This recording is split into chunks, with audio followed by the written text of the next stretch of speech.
Écho du pays. Écho du pays, c'est votre rubrique sociopolitique et culturelle sur Guérit TV Monde. Écho du pays, c'est le rendez-vous dominical sur le leader des web TV. Maroufat Falola, bonjour. Bonjour, monsieur le journaliste. Vous êtes la deuxième adjointe au maire d'Ifani. Dites-nous, Ifani, visiblement, rien ne bouge en matière de développement sur le terrain. Merci beaucoup, monsieur le journaliste. Vous dites rien ne bouge. Vu de loin, ça peut être possible, mais vu de près, ça bouge. Beaucoup de choses bougent. Nous sommes à Ifani, nous sommes à la porte du Nigeria. Dans la commune, dans le plateau tout entier, Ifani est bien positionné pour pouvoir accroître les ressources propres de la mairie. Pendant des décennies, il y a eu des flottements. C'est-à-dire que la mairie n'est pas riche, mais les particuliers sont riches. Ils s'enrichissent sur le dos de l'argent du contribuable d'Ifani. Alors, à la 4e mandature, avec la nouvelle équipe dont je fais partie, ça fait quand même quelques mandatures. Je suis à ma 3e mandature. J'ai toujours été conseillère simple, sans charge, dit-on, mais je me suis toujours impliquée dans la mobilisation des ressources de la commune d'Ifani. La 3e mandature, j'étais la présidente des affaires économiques et financières. À ce titre, je me suis impliquée et j'ai géré un peu avec les services financiers de la commune. Alors, à cette 4e mandature où je suis à l'exécutif, j'ai apporté avec le premier adjoint au maire, qui est un ancien aussi de la mairie, nous avons apporté un plus pour améliorer les conditions des ressources propres de la commune. Alors, je peux vous dire que nous sommes en décembre, c'est déjà la fin de l'année. Les chiffres sont à la hausse.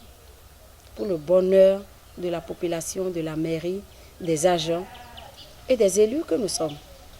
Nous nous sommes impliqués. Nous ne sommes pas restés enfermés dans nos 4 murs. Nous sommes descendus dans les hameaux, partout où nous pouvons aller rechercher l'argent pour pouvoir augmenter les ressources propres de la commune. Nous n'hésitions pas. Et vous savez, quand la population voit les autorités elles-mêmes sur le terrain, ça décolle, ça prend. Je peux vous dire que la commune d'Ifani se porte bel et bien, très bien. Et le développement, ça prend. Et en matière d'infrastructure sur le terrain, où en êtes-vous? Merci beaucoup. En matière d'infrastructure, nous avons fait ce que nous avons pu à notre niveau, au niveau de la mairie. Nous sommes une commune ordinaire où nous attendons beaucoup du gouvernement. Les fonds alloués, les fonds FADEC qui seront bientôt remplacés, ont eu du mal à décoller cette mandature. Les quelques fonds qui sont arrivés, nous sommes en train de nous rattraper pour continuer les infrastructures. Il y a les écoles. Nous avons beaucoup d'écoles à construire, mais je pense qu'à partir de l'année prochaine, tout ce programme-là que nous avons énuméré dans le PAI s'exécutera. L'autre chose, c'est que les réformes ont beaucoup perturbé. Les réformes, en attendant l'exécution des réformes, toute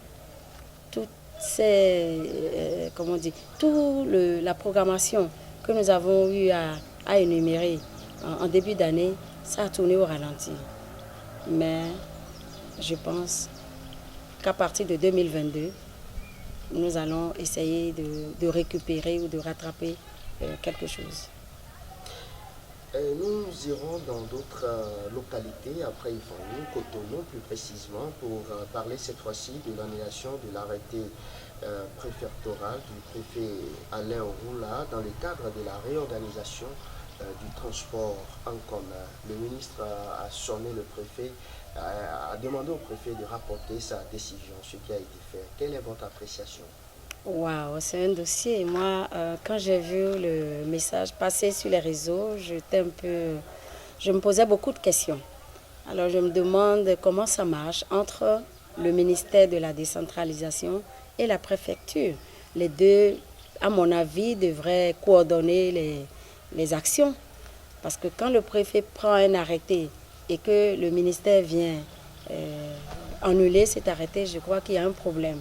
Il urge que les deux se voient et qu'ils s'entendent, qu'ils accordent leur violon pour qu'on ne vive plus ce que nous venons de vivre au niveau de la préfecture de Cotonou. C'est presque une humiliation, à mon avis. C'est pas bon. C'est pas bon. Ils devraient se concerter, ils devraient s'entendre avant de sortir les arrêtés. Quinquennat 2 du président Patrice Talon, vos attentes? Le quinquennat 2 du président Patrice Talon, il attend beaucoup du quinquennat, de ce quinquennat-là. Le président, il est arrivé 2 fois à Ifani, avant les campagnes. Il est arrivé 2 fois et nous lui avons parlé.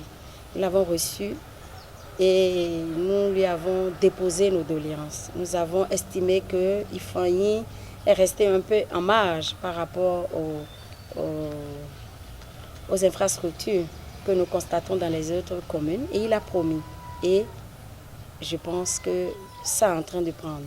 Nous avons donné 2 grandes lignes, nos priorités, une route partant de Aïta à Igolo qui, je ne sais pas si vous avez pris par là ou par Porte-Nouveau, vous allez constater que les jalons sont en train d'être mis sur pied pour pouvoir faire le bitumage de ces 13 ou 14 kilomètres de Aïta à Igolo. Au-delà de cela, nous avons un pont à Soko. Le pont de Soko date depuis la génération du président Kérékou, paix à son âme. On n'a jamais réussi à nous faire ce pont qui relie Sakété à Ifani. Quand nous sommes à Humbo pour rejoindre Sakété, nous sommes à 10 minutes, pas plus. Mais à cause de ce pont qui n'a jamais pu se faire réaliser, nous sommes obligés de faire le contour et nous atteignons Sakété après 30 ou 40 minutes de route. Donc nous attendons beaucoup de ce quinquennat et je pense que ça va se faire parce que le président Talon, moi je l'ai observé à au premier quinquennat, quand il promet, il le fait. Donc nous sommes dans l'attente aussi de voir toutes ces infrastructures dont il nous a fait la promesse se réaliser. Aujourd'hui, par rapport au deuxième quinquennat également, comment vous voyez le volet social? Parce que ça préoccupe beaucoup le peuple. Oui, le volet social, le président a mis l'accent sur le volet social. Je pense que là aussi, il y a déjà un début, surtout au niveau des femmes. Il y a le crédit à la FIA qui est en train de prendre, parce que nous voyons les femmes venir à la mairie faire des légalisations par rapport à cela, et nous-mêmes, nous faisons le relais et nous en parlons aux femmes.